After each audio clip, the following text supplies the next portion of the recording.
I'm Catherine Reid, host of the St. Paul Forum, and coming up this week, we're speaking with Jo Ann Blatchley, the president of the St. Paul-Nagasaki Sister City Committee.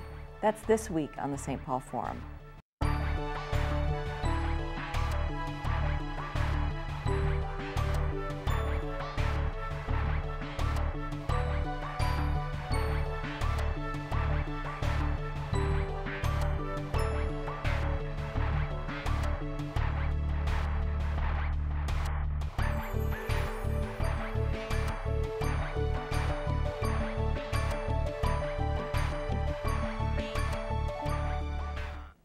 I'm Catherine Reid, host of the St. Paul Forum, and joining me today is Jo Ann Blatchley, the president of the St. Paul-Nagasaki Sister City Committee.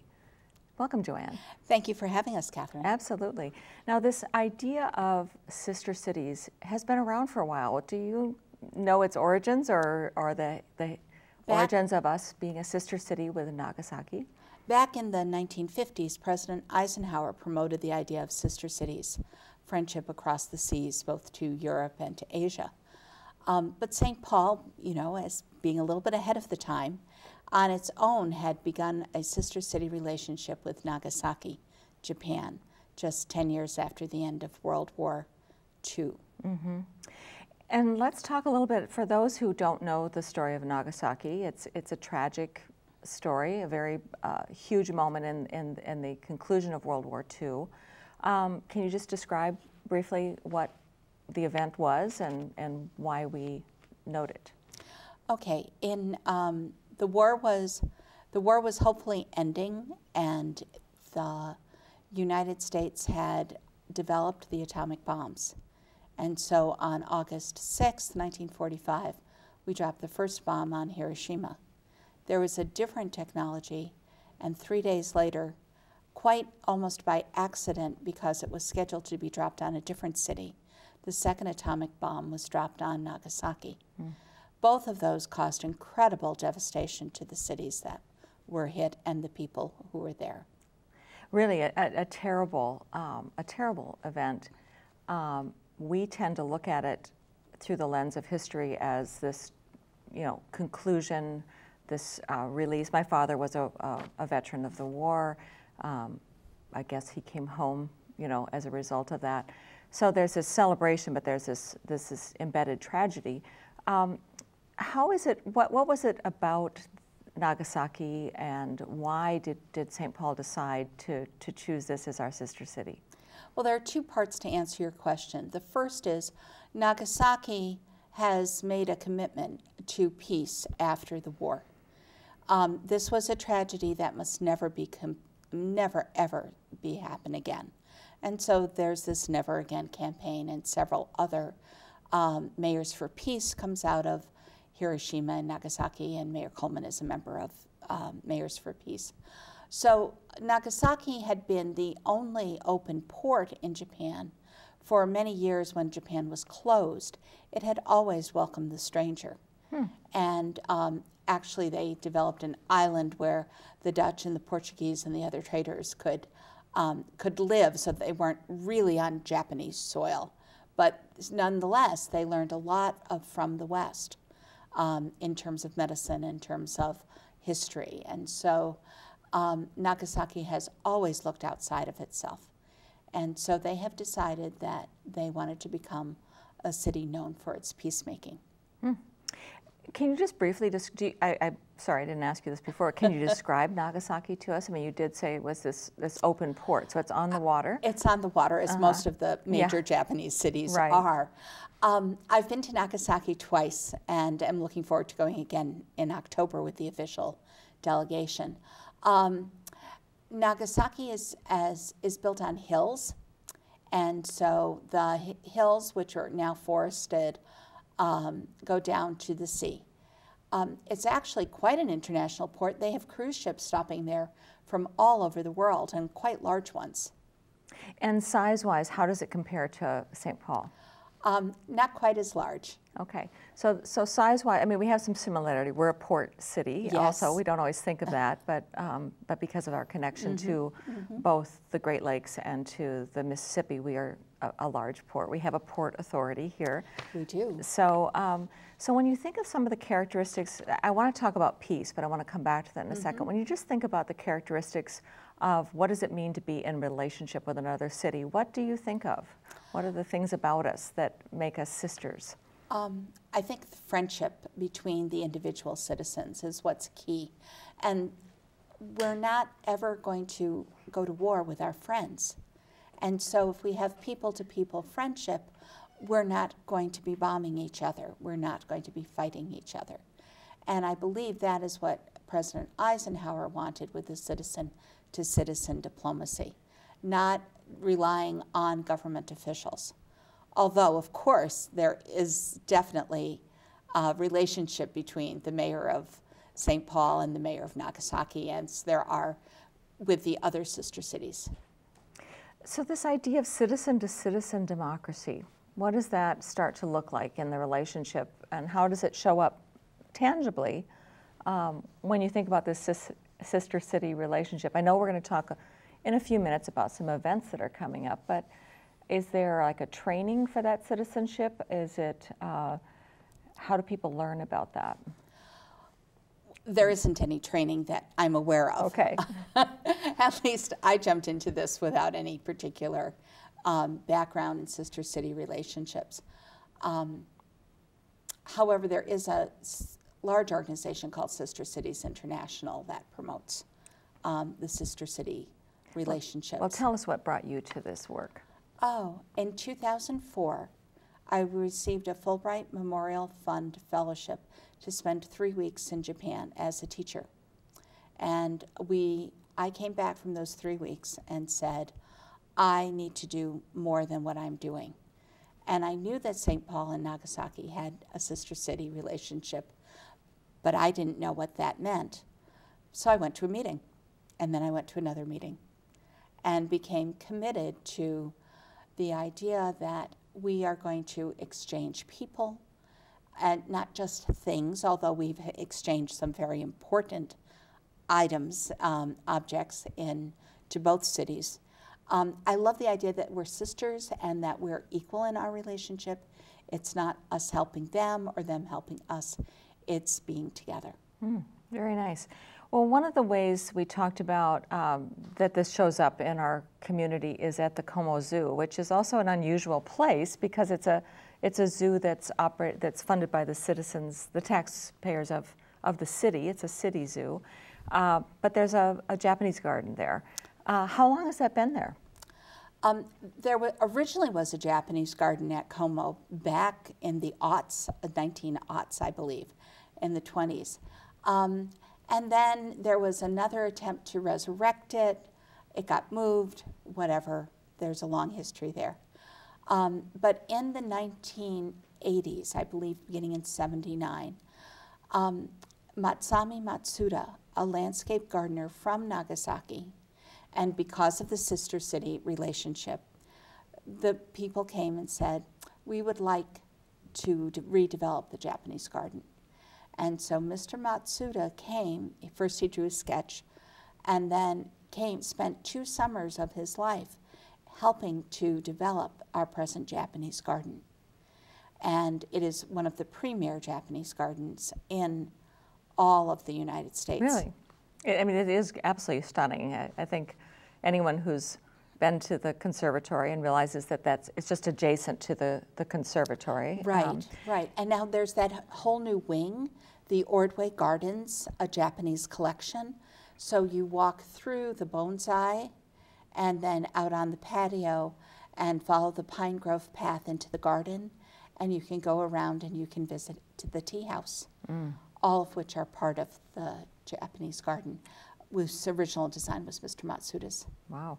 And just remind me, since we are in the middle of winter, I'm recalling that you cannot go actually into the gardens in the winter, but you could go through the bonsai and the other elements. Is that correct, or do you know for sure? Well, What I know is that they're trying to keep the garden open as much as possible. Oh, okay. It used to be closed for several months in the wintertime, and now it will depend on how safe it is. Okay, good. I'm glad to have an update on that because it is such a, it is a remarkable place to visit. And I think when you think about this very large idea about peace and what you said about the equality, that if you know one another, it's a chance to be peaceful. I mean, when you step into that space, there is a genuine feeling. Is that the intention of these designs for these gardens, is to create that atmosphere? To promote peace and tranquility, yes, yes. There are certain elements that are always part of a Japanese garden. You know, there is a crooked bridge, and ours is made out of stone. There's Turtle Island in the middle. They're kind of signature features of many, but obviously not all Japanese gardens. And I presume that they each have significance then? Absolutely. And do you know what the significance of the crooked bridge is? I'm just curious. Oh. Not to put you in through a test. If not, we'll tell the audience. To. So now we need to have, the audience can look that up. No, as you walk across the bridge, all the bad thoughts that are with you will leave because the evil spirits cannot turn the corner. And so you have to turn the corner, so you leave that behind you. Beautiful. Well, that's worth doing regularly then. Yes. I'm all for it. So we are going to be celebrating, this whole year is to celebrate 60 years of this relationship. Right. It's a remarkable run, and it's going to continue. But what are some of the things that we're looking forward to celebrate this relationship? Well, as you said, this is practically a year-long celebration, and it will take place both here in St. Paul and then again in Nagasaki. Our first kind of major event is going to be the Cherry Blossom Festival, the Cherry Tree Celebration, the first weekend of June. And we have a very special guest coming from Nagasaki, Seiko and Kiko Nakamura. He is a kite flyer and a kite designer, and he flies these Hata kites, and the kites are part of our logo as sister cities. And so they will be coming. He will be doing a kite flying demonstration on the 6th of June at Como, and then on the 7th we'll have a everybody come kite flying extravaganza. Is there a significance to why kites are important to this idea? Well, kites are very popular and common, especially in many Asian cultures. But these kites were based on some Dutch designs. Then I had mentioned before how the Dutch had come to Nagasaki because it was an open port. And so it's a real sign of internationalism, I think. Excellent. If you're just joining us, I'm speaking with Jo Ann Blatchley about sister city relationship, St. Paul and Nagasaki. Yeah, kites do strike me as just utterly international. I know there was just this last weekend a Kite Festival on Lake Harriet, yes. and we've had some other traditional events at Harriet Island, I know, with kites. It seems to be something we do a lot of, and heaven knows we have a lot of wind in Minnesota, so hopefully that will help. But so there'll be this festival. How many people are involved in sort of the delegations and the activities that go back and forth between the cities? Do you have any idea? Well, yes, I do. Because this coming year, we are expecting two major groups in addition to the Nakamuras. We're expecting the Gentian Peace Singers, which will be about 20 young women who will sing during the commemoration events of August 9th. And we're also expecting Mayor Taue, who is the mayor of Nagasaki, who will be bringing city council members, other city officials, Rotarians, sister city members, and about 16 or 18 junior high students to celebrate the Japanese Lantern Lighting Festival with us the weekend of August 23rd. And that is really beautiful, as I recall. I mean, that's just one of the really remarkably beautiful events. What is the symbolism of the lighting of the lanterns? The original idea for the lantern lighting ceremony relates to an event called Obon, in Japan, which is when you remember the people who have passed. And so you light the candles and send them. In Nagasaki, you would send them into the sea because you have the sea right there. At Como Park, we send them into the pond. Mm. So those remain lighted. They are actual candles. They're actual candles, and they remain lighted until they go out. Beautiful. And it's at dusk, I assume? That's right. Mm-hmm. The festival starts at 3 o'clock in the afternoon. There's all kinds of entertainment. There are martial arts exhibitions. There are people selling crafts. There's delicious food to be bought. Mm. The sister city has sponsored the entertainment on the main stage for a number of years. So that's another place that people would learn about us. And of course, where is it? It's at Como. Como is going to be the center of attention. You know, this idea of peace, I happen to have a college-age student who many years ago someone said to me, if you don't know this about her, she's a peacemaker. And I've worked very hard to help myself and to her understand what does a peacemaker look like? You know, how do you go out into the world and do what you do as a peacemaker? And I'm kind of curious how you would answer that for her when you think about this importance of this work related to our sister city relationship. How do you think young people want and need to think about peacemaking? We have a peace education component to all of the work that we're doing this year. But to answer your question on a personal level, peace begins within yourself. And so are you at peace with yourself in the world? And then you reach out to your family and into your neighborhood. So there is that arc. And your neighborhood expands as your knowledge expands. And so if you know somebody from Moscow, or you know somebody from Minneapolis, or you know somebody from Nagasaki, then that becomes part of your world and your neighborhood as well. And then you don't want to hurt your neighbors. You want to be friends with your neighbors. And so you begin and you say, okay, what can I do? I can help other people learn about another culture. I myself can become an expert in another culture. I could learn another language. And it doesn't have to be Japanese. I just believe that we need to go and reach out into the world in peace and with acknowledgement that we are different, but we have a common humanity. When I think about what happened in Japan, I think about, and what continues to happen in Japan, they've had economic stagnation, they've been very inward. I also think of depression, in a sense, that there has been an emotional cost to a lot of different choices for them, which can lead to personal violence, violence to oneself. It's a heavy part of this, but I mean, it seems like it's an important part. We know that veterans are coming home from wars and are also suffering dramatic PTSD, depression, and so forth. How do you think about, is there a part of this relationship that can have to do with our mental well-being and helping others with their own emotional distress from the violence that we've created in our world? May I tell you a story? Oh, please. In 2005, which was our 50th anniversary, the Nagasakis sent over a Hibachi. Hibachi is an A-bomb survivor.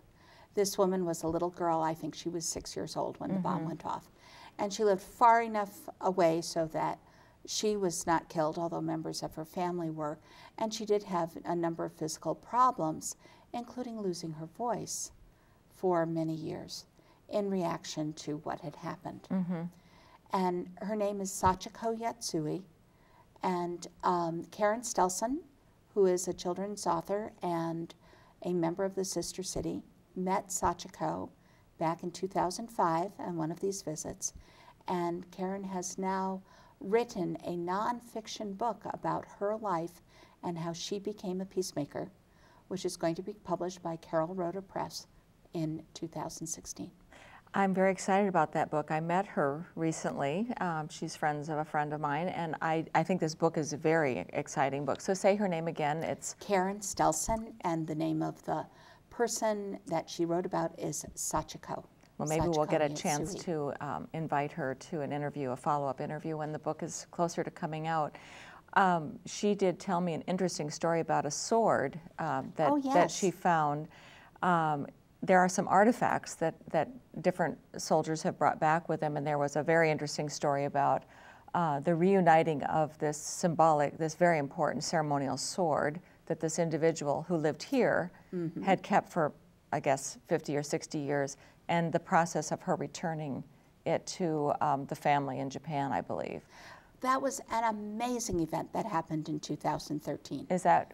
Karen Stelson was doing research and for the background of the Sachiko book, and wondered if there was anything from the Greatest Generation at the History Center. And sure enough, there was one man, Ordway Gardens, who had been in Nagasaki after the war. He lives in Lanesboro. He's in his 90s. Karen went down and interviewed him. And at the end of the interview, he said, "Would you like to see something?"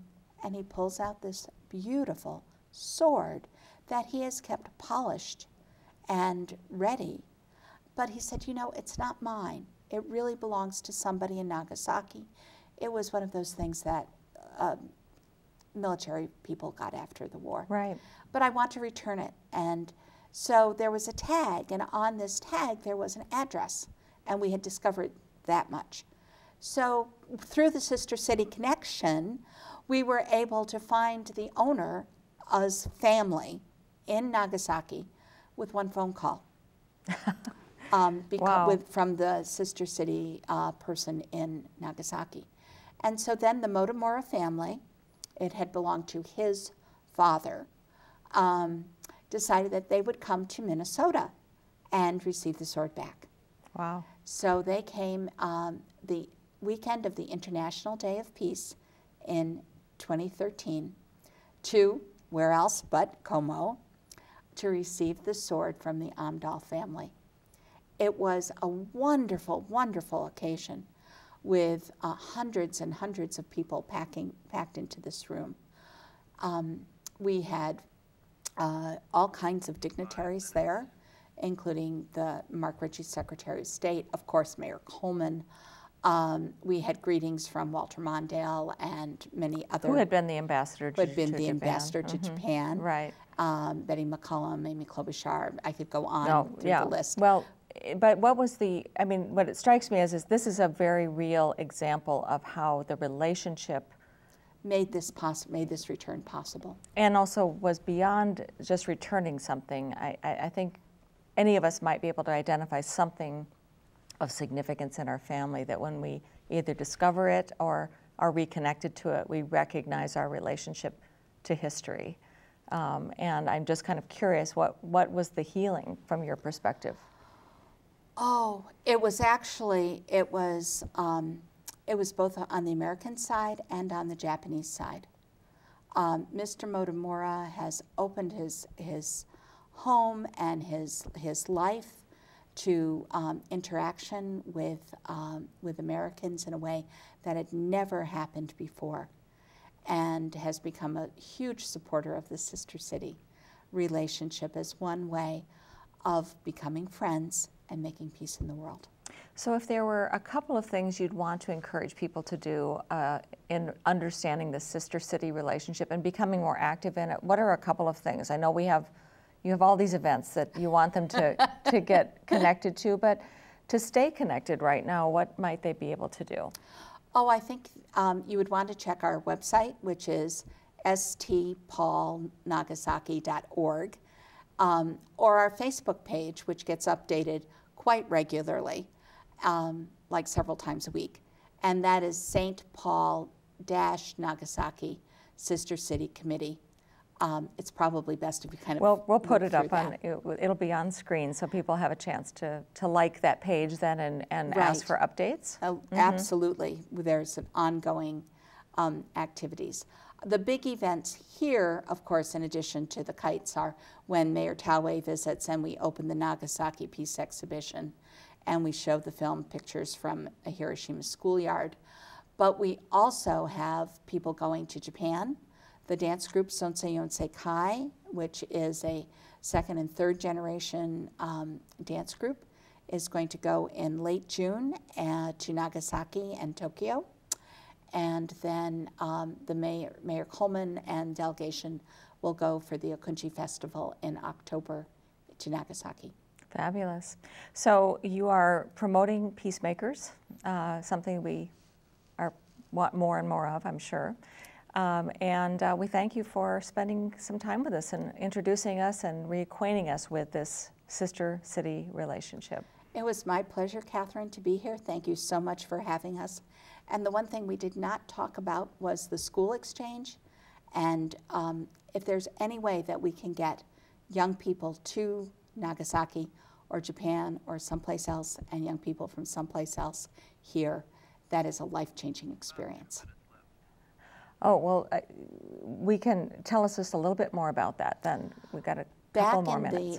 Back in the 1980s, I believe, the Rotary clubs of Nagasaki and St. Paul, again, that sister city relationship, so they're sister Rotary clubs, began the Rotary student exchange between Nagasaki and St. Paul. And this is one of many different student exchanges. One year, somebody from Nagasaki comes here, and next year, somebody from St. Paul spends a year in school in Nagasaki. So people can find that out through both Rotary and your website. Rotary and our website. We'll put up a Rotary link too for promoting the student exchange, because those are life-changing experiences.